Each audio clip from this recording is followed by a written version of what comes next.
Napakadami ko ng ginagawang motivational videos. Baka magtaka na kayo kung bakit puro positive na lang yung sinasabi ko about living here in Spain.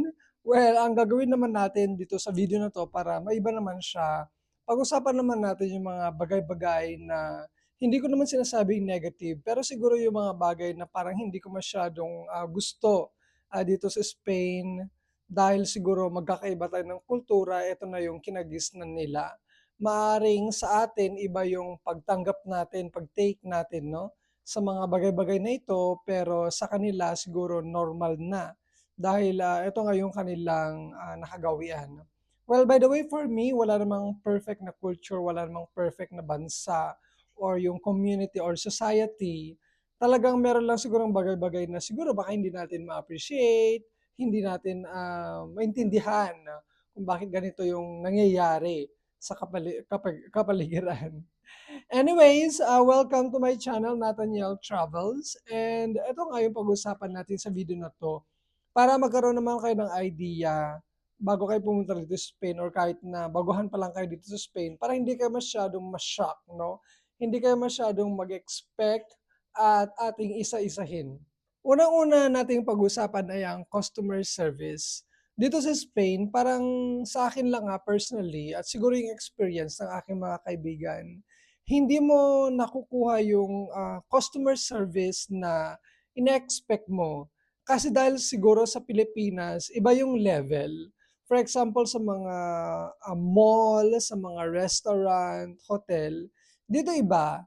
Parang feel ko sa Pilipinas, mas warm, mas ang tawag nito, siguro nag-extend tayo ng ating arms or yung mas feel ko mas matulungin. For example, sana pupunta ka sa loob ng super mall, ganyan, um, mas independent yung mga tao na nakakagala or mas pinapansin ka ng mga customer service kasi sa Philippines, no? Dito sa Spain, hindi masyado. Although at some point, parang okay din naman siya na freely ka na naka-move, no? Hindi yung palaging nakabuntot yung customer service sa'yo. Pero like sa akin gano'n, yung dito kasi parang masyadong formal. Although meron naman yung iba na nag-i-smile sila, ganyan. Hindi naman sa lahat. Parang mas, ano ba, seryoso sila dito. Or baka kasi ma-disappoint ka 'pag nandito ka na sa Spain, sa customer service dahil hindi yung parang sa Pilipinas. Sa Pilipinas kasi parang mas talagang ginagawa lahat-lahat 'no, ng mga customer service yung kanilang role or yung kanilang duty. Another topic siguro is bureaucracy or yung mga proseso 'no, sa gobyerno dahil 'pag bago ka rito talagang dadaan ka dito sa bureaucracy, yung process nila at mapapansin mo talaga na merong, kaibahan comparing sa Pilipinas. Halimbawa pa-process ka ng iyong resident card, dadaan ka sa bureaucracy or even, sa bangko, kukuha ka ng papers, magbabayad ka ng ganito, ganyan. Makikita mo na merong kaibahan sa Pilipinas kaysa dito sa Spain. Dito talagang aware naman siguro yung lahat, hindi lang yung mga, imigrante, pati na yung mga locals na ang bagal. Minsan parang parang pagong, ang bagal ng kanilang proseso. Halimbawa sana mag-a-apply ka, example na lang yung amnesty or yung resident card. 'Pag nag-apply ka ng Arrigo, ang tagal, lalo na 'pag nasa Madrid ka or Barcelona. Although dito parang hindi naman sila gano'n kabusisi pagdating sa mga, ID 'no. Sa Pilipinas kasi ang daming ang daming hinihingi na ID, relate kayo diyan 'no. Mabagal. Although sa Pilipinas din lang naman yung national ID nga natin 'di ba? Nai-release na ba? Dito gano'n din. Parang kasing yung mga tao like kung ano yung work or mabagal silang kumilos, eh. Kung ano yung sahod nila, parang yun yung kinikilos nila.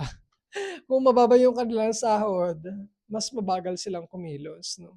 Ayun, siguro may s i-train niyo na yung sarili niyo na hindi mainis sa pag-aantay sa mga proseso, yung mga ganyan. Mabagal talaga dito. I-expect mo na 'yan 'no. Yun nga para hindi ka ma-stress.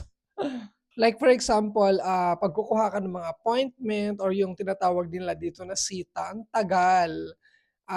Kahit mag-check ka everyday, minsan 'no, umaga, hapon, gabi, nagche-check ka ng appointment. wala kang mahanap, yun nakaka-stress siya. So, dapat haba-habaan ninyo yung pasensya 'pag nandito na kayo sa Spain. Lahat naman ay dumadaan niyan, lalo na 'pag kukuha ka ng appointment na sa police 'no, sa ekstranheriya. Ang ano, ang tawag dito, ang tagal, hindi mo maintindihan kung bakit walang lumalabas na appointment. At minsan yung mga kababayan natin nagbabayad na sila para lang makukuha ng appointment. Kailangan natin kumuha ng appointment guys, lalo-lalo na kung, kailangan mo na mag-fingerprint para sa yung resident card. So, habaan niyo ang inyong pasensya. Another thing na napansin ko dito sa Spain is very prangka sila. For me, I don't really take negatively 'no, pero siguro kung medyo sensitive ka tapos hindi ka sanay na napra-prank ka or like nasasabi harap-harapan 'no, yung mga bagay na hindi nila gusto. Siguro it could be negative sa'yo 'no. Pero siguro depende rin sa tao kung paano natin i-take yung criticism, yung, mga puna 'no. Siguro well, meron namang mga Pilipino or Pinoy na sanay na sa mga ganyan, argumento, mga ganyan or debate na harap-harapan. Dito kasi nasasabi nila kung ano yung gusto nila, emotionally and express nila kung ano yung gusto nila. So harap-harapan yan na sinasabi. Well, at some point parang negative din siya na masyadong tagos. Another thing, kung nandito ka naman sa Madrid 'pag July, August, 'pag summer, sobrang init. Siguro mararamdaman mo yung sobrang init dahil galing ka ng, winter tapos ng spring tapos medyo calm 'no, cool yung weather. Tapos pagdating ng June ganyan or even May pa lang, sobrang init. Siguro yun din yung isang negative, thing about weather dito sa Spain 'no. Although hindi lang naman siya sa Spain, kahit na buong Europe minsan. And since ang Spain ay malapit siya sa, Morocco or sa Africa, minsan yung init na galing ng Morocco or yung Africa, North Africa, napupunta siya sa Spain. Pati yung ano, ang tawag nun, parang ipo-ipon ng, sand dun sa disyerto, pumupunta siya sa Spain. So yun din siguro yung isang, negative thing about, Spain. And sa Madrid, lalo na sa Madrid 'no, dahil, wala siyang, dagat, so ramdam mo talaga yung init. Although yung mga tao hindi sila nagpapayong dahil sanay silang hindi nagpapayong. Pero like for Filipinos, mga Latinos, ganyan, nagpapayong talaga para maibsan yung sobrang init. And another negative thing about that, nangangamoy yung iba. Lalo na 'pag nasa metro ka, nasa loob ng metro or bus, nangangamoy. Hindi ko alam kasi hindi naman sila yung iba hindi masyadong naliligo. So, hindi rin sila nag-a-apply ng roll-on. Kaya maamoy mo talaga, mabaho, amoy sibuyas talaga. And siguro alam niyo na rin ang isang negative thing about Spain is yung rent, yung upa, sobrang mahal. Lalo-lalo na sa big cities like Barcelona, Madrid, tsaka yung ibang mga medyo sikat na rin like Valencia, Sevilla, Bilbao, ganyan. Sobrang mahal ng upa na parang, lahat na lang ng sasahurin mo mapupunta siya sa upa, tapos sa pagkain pa. So, ang hirap mag-ipon. Um, Dahil maraming tourists dito sa Spain, lalo-lalo na sa Madrid or kahit lalo-lalo na sa Barcelona. Kaya yung mga locals, yung mga nakatira dito, talagang umaaray na. Sila, gumagawa sila ng manifestasyon, ang tawag dito sa Espanyol. No? Imagine mo yung isang room, 500, 400. Dati kasi nung dumating ako dito bago pa lang, hindi naman siya ganun kataas or kalaki. So ngayon, medyo tumataas at hindi mo alam kung saan siya papunta. Although dito, kino-curb or nag-he-help yung, gobyerno at nagbibigay sila ng parang housing na mas mura, pero dadaan ka sa butas ng karayom para makuha yon. Kasi may mga kino-consider nila diyan, kung meron ka bang asawa, kung meron kang anak, magkano ang sahod mo, ganyan. Edad, gano'n. Meron silang program. But then kung halimbawa hindi ka pasok dun sa program nila, talagang aaray ka. Lalo-lalo na kung baguhan ka pa lang 'no. Parang, 30 or 40% ng sahod mo mapupunta dun at marami pang other expenses, so 60-70%. Imaginin mo yun 'no, lahat palabas 'pag nakuha mo yung sahod mo. So yung something na medyo nakakainis minsan na hindi mo na mahawakan yung sahod mo dahil napupunta na lang sa mga gastusin. Speaking of tourism, ang Spain kasi, number 2 sa buong mundo at parang pagdating ng 2030 number 1 na siya. So ibig sabihin ang daming pumupunta dito na, turista. Actually kahit saang part ng Spain, dahil maganda ang Spain, marami siyang, anong tawag nito, like maraming things na pwede mong gawin dito, tourism, iba-iba rin kasi ang ino-offer ng every region. Lalo for example, 'pag summer, ngayong summer, sa mga islands like Mallorca or yung Islas Baleares ang tawag diyan, tsaka Islas Canarias, sobrang dagsahan ng mga turista galing ng Europe, galing ng Americas, and aside from dun sa upa na mahal siya, lahat nagmamahalan, pati yung mga tour, well 'pag sa plane medyo okey pa 'no, pagdating sa pamasahe. Pero like 'pag sa mga hotels and everything, ang mahal niya. Parang ako personally dahil nakapag-travel na rin ako sa Philippines at saka sa Southeast Asia dati, pagdating sa mga beach ganyan, parang mas worth it na mag-travel na lang, punta ka na lang ng El Nido or Boracay or somewhere in Southeast Asia like Thailand or Indonesia, mas nararamdaman mo yung value ng pera. Pero 'pag dito parang ang mahal. Parang mas maganda pang pumunta ka na lang ng, Maldives 'no, or sa Caribbean kaysa dito sobrang mahal siya. At lahat 'yan nadadala, kahit yung mga price nga ng mga restaurants, yung mga meals, lahat, pati yung mga entrance, mahal siya. Alam niyo ba ang Sagrada Familia, 'yan yung pinakasikat dito sa Spain. Ilang beses na ako nakapunta ng Barcelona, parang 3 or 4 na beses na ata. Pero dun sa Sagrada Familia, hanggang dun lang ako sa labas. Hindi pa ako nakakapasok dahil magkano ba ang entrance diyan, €30, eh, magkano na yun sa pesos 'no? Mahal siya. Although kung gusto mo ng experience, talagang magbabayad ka for the sake na gusto mo siyang ma-try, makita yung sa loob niya. Pero yung sinasabi kasi ng iba mas maganda pa sa labas. So, hindi ko pa siya napapasok. At hindi lang 'yan sa Sagrada Familia. Imagine mo kung ang daming mga tourist spots, hindi lang sa Spain, kahit sa buong Europe 'no. Ang mahal ng entrance dito. Kahit yung mga church or alam mo yun, sa Pilipinas kasi wala namang entrance sa mga churches, 'di ba? Mga simbahan. Pero dito may mga entrance.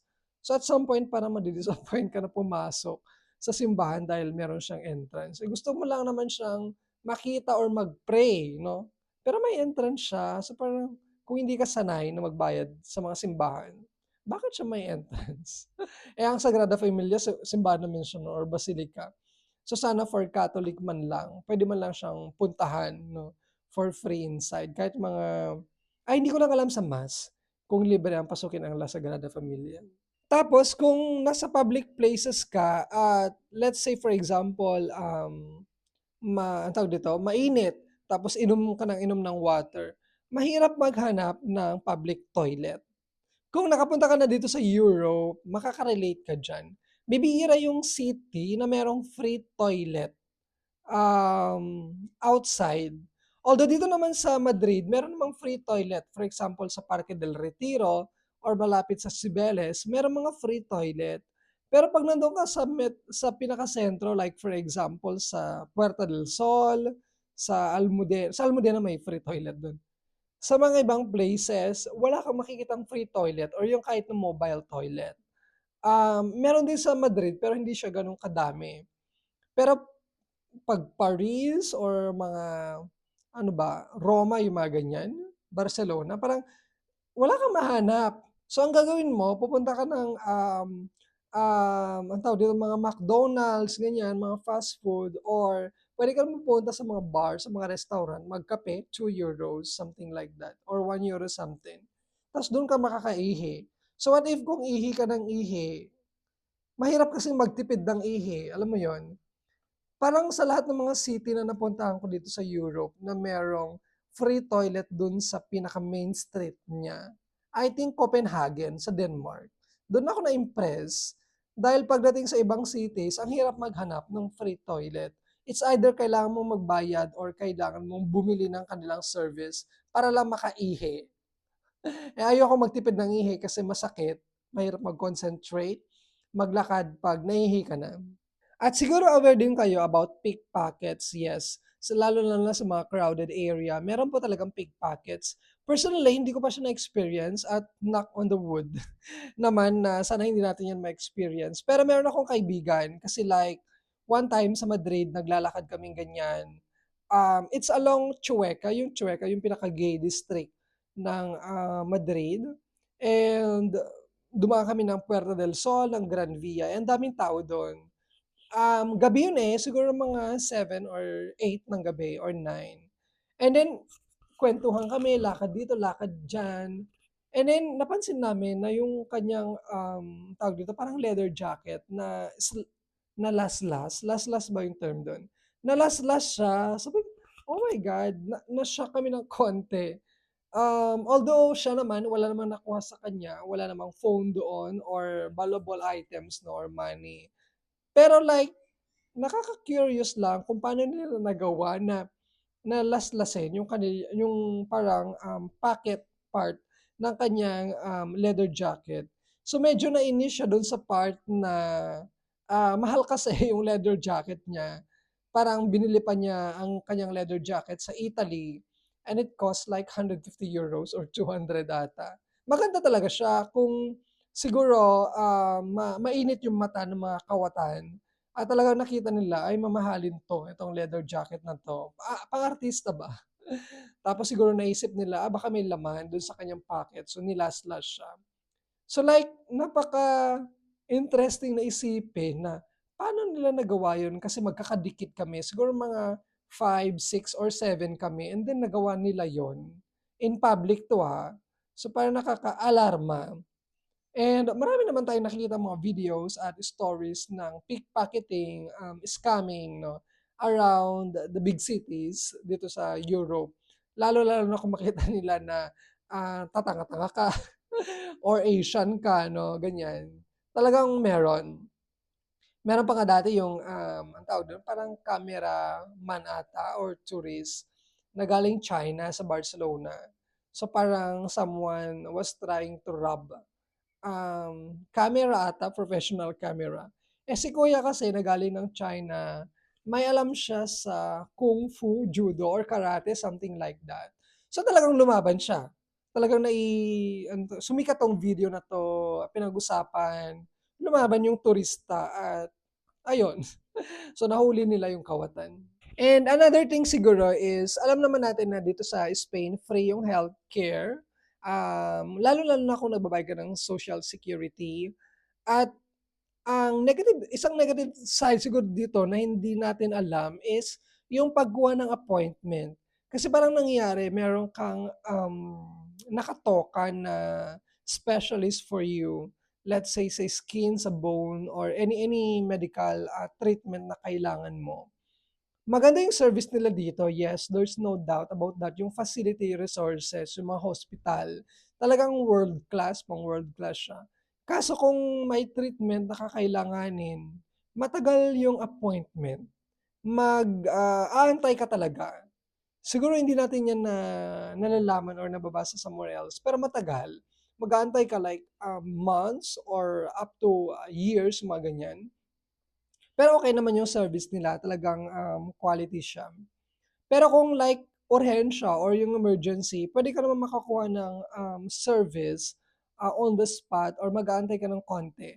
Pero kung yung hindi siya emergency, matagal. So ang ginagawa ng mga Espanyoles tsaka yung mga local dito, kumukuha sila ng separate na, insurance. Kasi mas parang mabilis, sa mga private na mga clinics or hospitals, ganyan. Kumukuha sila ng kanilang insurance kahit na meron na silang free hospitalization dito sa Spain. Para naman sa mahilig mag-travel dito sa Madrid, lalo-lalo kung nandito kayo 'no, napakamahal ng, airline ticket. Lalo-lalo na 'pag yung, journey niya or yung ruta is Madrid to Paris, Madrid to, Roma, ganyan. Napakamahal. Abot ng 100 or 150 minsan lalo na 'pag peak season. Pero 'pag hindi naman peak season meron ng mga €50, ganyan. Siguro ang na-appreciate ko lang dito sa Madrid marami siyang ruta papuntang, Caribbean countries like, Dominican Republic or South America like Peru, Colombia, Venezuela, may mga direct flights. Pero 'pag may mga cities na mahal siya, yun nga, Madrid to Paris, Madrid to Barcelona. Siguro dahil kasi Madrid to Roma rather. Siguro dahil kasi maraming turista na pumupunta itong ruta na 'to na kahit hindi sila mag-promo yung mga airline companies, talagang merong, magbo-book 'no, ng mga ticket.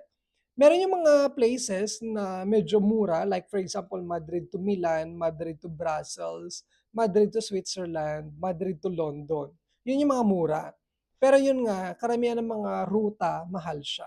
Dahil alam nga nila na maraming pumupunta ng Paris, maraming pumupunta ng Madrid, maraming pumupunta ng Roma, kaya mahal siya.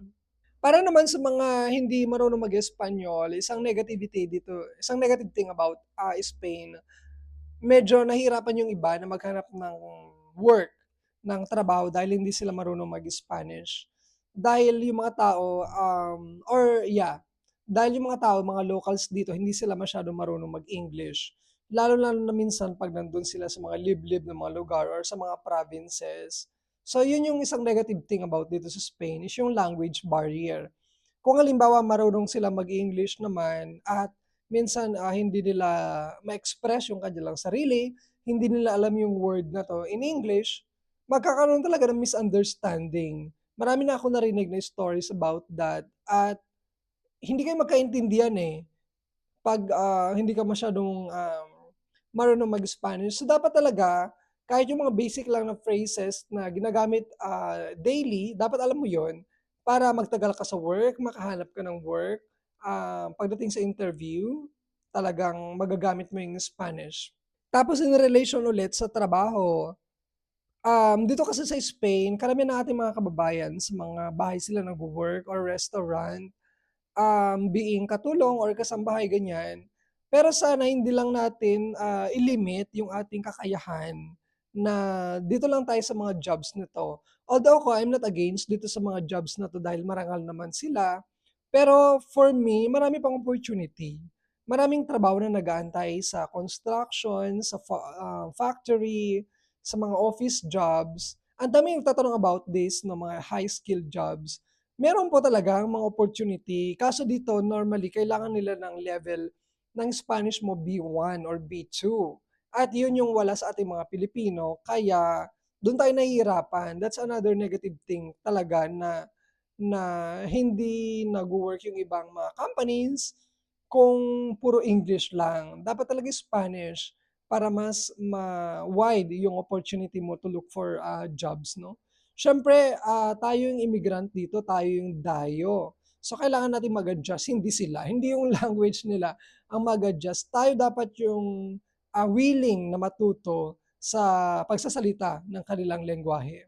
Tapos kung wala ka pang papel dito, bago ka pa lang or yung tinatawag na nilang, undocumented, mahirap maghanap ng work kung hindi ka marunong mag-Spanish. So, dapat talaga marunong ka. And aside from that, mahirap maghanap ng mapapasukan. Dahil yung iba naghahanap sila ng meron ng paperworks or yung working rights, no? Kung gusto mo ng hotel or restaurant normally, dahil may mga check yan from police or random check. So, kailangan nila ng mga tao na merong papers. So, yun ang negative thing about Spain temporarily 'no, habang wala ka pang, working permit, mahirapan kang maghanap ng trabaho. So, dapat prepare ka diyan, ready ka, in-expect mo na na ganito yung scenario para hindi ka maubusan ng funds, ng pasensya, and yung courage mo ba na maghanap ng trabaho. At siguro yung last nating pag-usapan is about attitude, about friendliness, about acceptance ng mga locals towards, immigrants 'no. Hindi lahat ng mga Espanyol ay natatanggap nila freely ang mga imigrante. Yung iba sa kanila naiinis dahil sa kanilang sari-sariling, reason. Isa na siguro diyan ay tumataas ang competition. Competition sa work, sa housing. Sa work kasi, lalo kung halimbawa may nakukuha silang mas mababa yung presyo or yung salary, dun nila binibigay. Which is, may mga trabaho dito na naibibigay sa mga imigrante kaysa sa mga locals. Kaya siguro yung ibang locals, nainis sila. And pagdating sa housing, kumokonti yung para sa mga Espanyol na availability ng mga paupahan, yung mga rent, dahil maraming mga tourists and imigrante na dumarating. So naiinis sila. So at some point, yung iba, hindi sila natutuwa sa mga imigrante. Although for me, like majority naman, okay naman sila, open sila. Pero meron yung mga grupo like for example, political organization na ayaw nila. Kung intindihin mo yung political parties dito sa Spain, meron yung green, blue, red, orange, purple, and so on, no? Tsaka depende sa region, meron mga iba't ibang grupo yan. Etong color green, national to. You can research about it. Color green, letter V yung start. 3 letters, letter V yung start. Ayaw nila ng imigrante. Napaka-sensitive tong topic na to. Although, very open naman sila. Kaya minsan, yung mga imigrante, mas ginugusto nila yung pula. Yung izquierda ang tawag dyan, left. No? Left or far left. Dahil mas pabor yung kanilang thinking, yung kanilang understanding towards sa mga imigrante. So nagre-reflect yung ugali nila na hindi lang siya sa political group but then also personally na yung iba ayaw. Okay? So ako bilang isang language assistant teacher na nawi-witness ko yung nangyayari inside the tawag dito inside the classroom. Minsan makikita mo yung division between locals at saka immigrants. Meron yung mga schools na hindi ko naman sinasabing exclusive lang siya for locals dahil mahal siya. So very few locals ang nakakapasok sa mga schools nito, lalo-lalo na yung mga private at mga konsertado. And I have seen kung paano yung kanilang pananaw, no? Pagdating dito, especially yung may mga color na galing ng Morocco, na galing ng Africa, iba yung kanilang pagkakaintindi, no? Although, hindi ko alam kung saan nanggagaling yung attitude na yon, kung galing ba siya sa house nila. Kasi sa school, hindi naman yan tinuturo. Or among friends lang siguro. I'm not sure if meron silang feeling na medyo may pagka-angat, elite, sila toward other people. Pero nag-exist siya, guys. Nakita ko na siya. Sa Spain ba, walang diskriminasyon, pero at some point, internally, meron yung ganitong pananaw, yung point of view. But then kung publicly, hindi nila masyadong na-express yung ganito. Pero yun nga, meron yung mga political group na talagang sinasabi nila kung ano yung kanilang pananaw. No? Well, hindi lang naman ito nag-exist sa Spain, but then sa ibang countries din. No? Lalo-lalo na siguro sa north ng Europe na anti sila. Meron yung mga bansa na ayaw nila ng Muslim, like for example sa Poland, yung mga ganyan. So, bilang isang imigrante, dapat aware tayo sa ganito.